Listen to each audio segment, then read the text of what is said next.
Chapter 7. Truth Hurts. John agreed to let Lek go back to the bar. He told himself it was sensible. Space might help. Distance might soften the tension that had settled between them. He had never worried about money, he had plenty, and if Lek wanted to work only for drinks, to play pool, to feel like herself again, then perhaps this was healthy.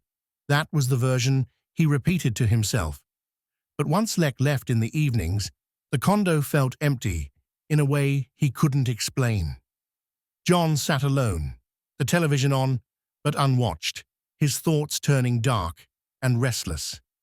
Every laugh she shared somewhere else felt like a small betrayal.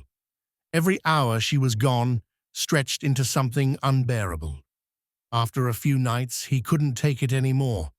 So he went out. He chose a bar directly opposite Lek's, open-fronted, bright, impossible to miss. He wasn't hiding, he wasn't pretending. He simply sat where he could see her clearly, knowing she wouldn't think to look for him there. Lek didn't notice him. She was already laughing when he arrived.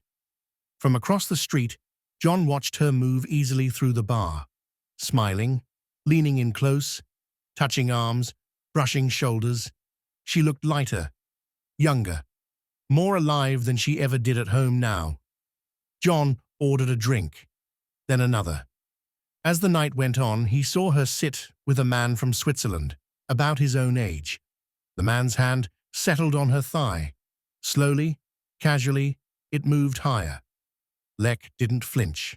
She laughed, leaning into him, comfortable, familiar.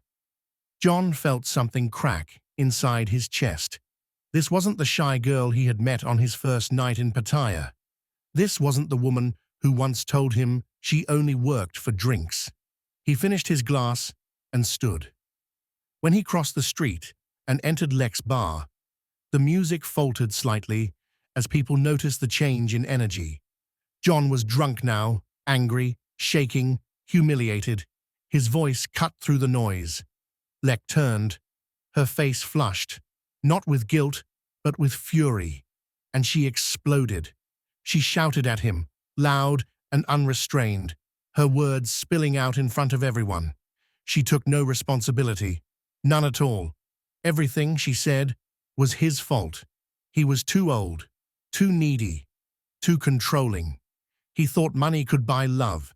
He smothered her. He trapped her. Her voice rose higher as she spoke, alcohol fueling months of resentment. She told him she never loved him, that the money was the only reason she stayed, that she wanted her freedom back, that if he was hurt, that was his problem. John stood there as her words dismantled him piece by piece. Everything he thought they had collapsed in seconds. Every sacrifice, every kindness, every pound spent believing he was building something real. Gone. The grief he had buried with his wife returned, heavier than before. Lek waved over management. John was escorted out. At the door, she didn't look at him when she said, flatly, decisively, that she would be staying with her customer that night. He didn't argue. Back at the condo, the lift doors slid shut behind him. His hand hovered over the button for the 14th floor. But John didn't press that button. Instead, he pressed another. The roof was quiet. Below him, Pattaya pulsed. Music, laughter, neon lights blinking endlessly as if nothing had happened at all. His thoughts raced, sharp and relentless. I could stop this now. I could be with my wife again. No more believing lies. He stepped closer to the edge. Somewhere below, a barbell rang. At that exact moment, his phone vibrated in his pocket. John froze. He didn't know who it was. He didn't know what it said, only that whatever waited on that screen would either pull him back or push him past the point of no return.